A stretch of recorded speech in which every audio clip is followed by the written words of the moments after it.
Audio Jungle. Audio Jungle. Audio Jungle.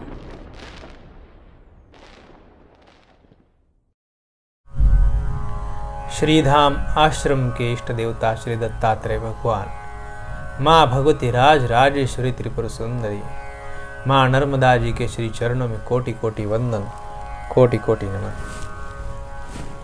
आप सभी को दीपावली के महापर्व पर बहुत बहुत शुभकामनाएं। आज विशेष जानकारी यह है कि दीपावली के इस महापर्व के दिन धनत्रयोदशी से लेकर भाई दूज तक एक विशेष चमत्कारिक शंख की पूजा की जाती है। इस धरती पर मुख्यतः 3 प्रकार के शंख पाए जाते हैं। एक शंख होता है वामावर्ती, जिसको शंखों का राजा कहा जाता है। उसका नाम है विष्णु शंख, जो भगवान विष्णु का स्वरूप माना गया। यह विष्णु शंख शंखों का राजा कहा गया है। तत्पश्चात दूसरा शंख जो होता है वह शंख है मध्यवर्ती शंख। मध्यवर्ती शंख में भी कई प्रकार आते हैं। और तीसरा दक्षिणावर्ती शंख। दक्षिणावर्ती शंख जो अति दुर्लभ इसलिए कहा गया ताकि वो चमत्कारिक उसके परिणाम मिलते हैं, और यह शंख मिलने के लिए दुर्लभ होता है, तो इसलिए इसे लक्ष्मी का स्वरूप भी माना जाता है। जहाँ भगवान विष्णु विराजते हैं वहाँ माँ लक्ष्मी को आना ही पड़ता है। तो इस दीपावली के महापर्व के दिन आप सभी को एक विशेष शंख, वो दक्षिणावर्ती शंख, इसकी पूजा पद्धति किस प्रकार करना चाहिए, उसको किस प्रकार सिद्ध करना चाहिए, कई ग्रंथों में इसका वर्णन आया हुआ है। वह वर्णन क्या है कि किसी व्यक्ति के जीवन में दरिद्रता से भरा हुआ है, उससे वो दुखी है, जीवन में काफी संकट परेशानियां का सामना कर रहा है, तो उससे छुटकारा पाने के लिए जो ग्रंथ है महर्षि पुलस्य संहिता, उसमें भी यह वर्णन आया हुआ है कि दक्षिणावर्ती शंख का प्रयोग आश्चर्यजनक रूप से सफलतादायक है। अपने आप में अद्वितीय शंख है, जो धन की वर्षा करता है, सुख समृद्धि प्रदान करता है, उसकी कोई तुलना नहीं कर सकता। गरुड़ वाहिनी लक्ष्मी को प्राप्त करना और उसे स्थायी रूप से घर में निरंतर निवास देने के लिए यह एकमात्र साधन दक्षिणावर्ती शंख है।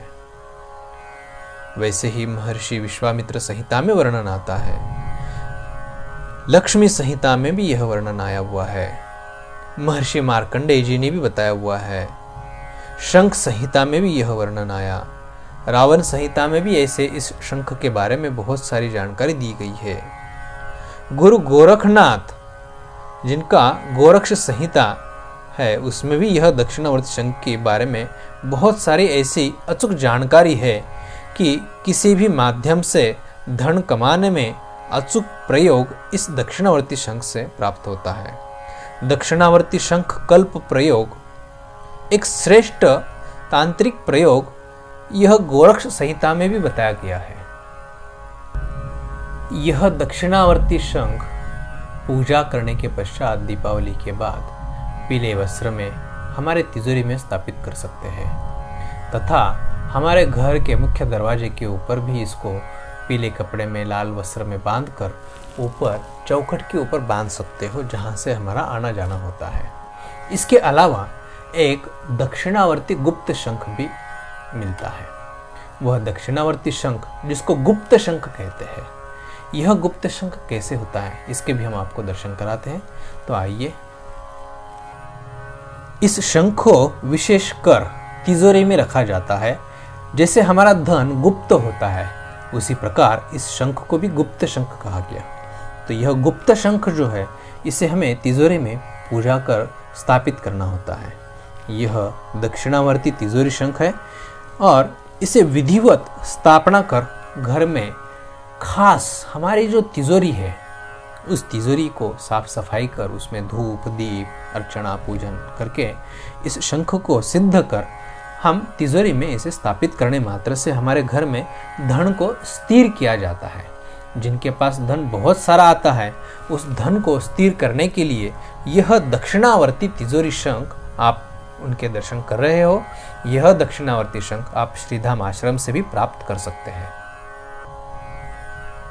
आजकल बाजार में यह दक्षिणावर्ती शंख कई प्रकार के मिलते हैं जो प्लास्टर ऑफ पेरिस से भी बनाए जाते हैं, अलग अलग मटेरियल से भी यह बनाए जाते हैं। और यह शंख बनाकर हम पैसे देकर हमारे घर में मुसीबत मोड़ लेते हैं। तो विशेष खासकर जो शंख खंडित होते हैं ये नकारात्मक ऊर्जा भी हमारे घर में निर्मित करते हैं। ये जो शंख है ये स्वयंभू भगवान है। ब्रह्म वैवर्त पुराण में इसका वर्णन आया हुआ है कि सूर्य और चंद्र भगवान के बाद इस धरती पर साकार और साक्षात स्वरूप भगवान अगर कोई होंगे तो वह शंख कहलाया गया है। तो यह शंख अगर हम घर में खंडित शंख अगर ले आएंगे तो स्वाभाविक हम पैसे देकर हम हमारे घर में मुसीबत मोड़ रहे हैं। तो बिल्कुल ऐसी गलती भूल कर भी नहीं करें। जो जानकारी है या जानकार है उसी व्यक्ति से ही यह शंख आप प्राप्त कर सकते हो। इस शंख को खंडित होने के पश्चात वो नकारात्मक ऊर्जा हमारे घर में निर्मित करता है, जिसके चलते लोगों ने कहना शुरू कर दिया कि घर में शंख नहीं रखते, शंख रखने से झगड़े होते हैं, शंख रखने से परेशानियां होती है। वास्तविक ऐसा नहीं है, परंतु ये जानना जरूरी है कि हम जो शंख खरीद कर ला रहे हैं यह शंख हमारे लिए सकारात्मक ऊर्जा पॉजिटिव एनर्जी दे रहा है कि नकारात्मक ऊर्जा दे रहा है, नेगेटिव एनर्जी दे रहा है। इसका एनालिसिस होना बहुत जरूरी है।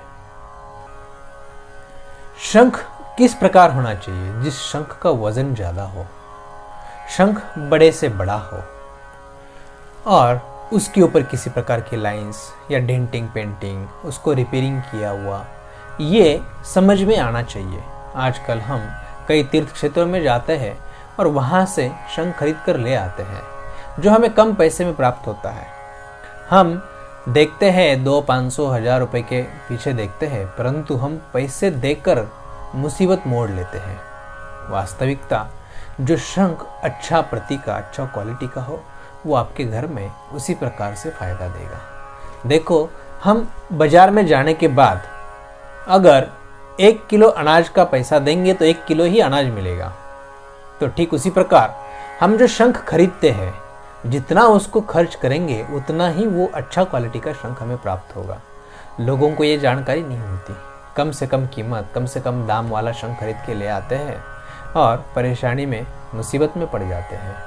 तो आप सब नकली शंख से सावधान रहें। अभी आप सभी को विशेष अत्यंत महत्वपूर्ण जानकारी, जिस शंख में दक्षिणावर्ती शंख जिसमें 500 ml जल बैठता है, ऐसा शंख मिलना अत्यंत दुर्लभ होता है। और यह शंख जिनको मिलता है वे बड़े भाग्यशाली होते हैं। और जिनका भाग्योदय हुआ है, जिनका वास्तविक जीवन में भाग्यशाली है, ऐसे भाग्यशाली महापुरुष को ही ऐसा शंख प्राप्त होता है। और इस शंख की पूजा कर उनके घर में, उनके व्यापार में, उनके आश्रम में, सभी स्थानों में वो शंख जहाँ रहता है उस शंख के द्वारा उन लोगों को चमत्कारिक, दुर्लभ ऐसे अनुभव प्राप्त मिल जाते हैं, अनुभव हो जाते हैं। तो जिनको भी यह शंख प्राप्त करना होता है वो बड़े भाग्यशाली होते हैं और भाग्यशाली के जीवन में ही ऐसा शंख प्राप्त होता है। आप सभी को आने वाले दीपावली के महापर्व की खूब खूब शुभकामनाएं, बहुत बहुत शुभकामनाएं। आपके जीवन में माँ लक्ष्मी अपार कृपा करें और प्रसन्नता से आपके जीवन में धन धान्य से आपको परिपूर्णता से वो संपन्न करे, ऐसे माँ लक्ष्मी के श्री चरणों में प्रार्थना।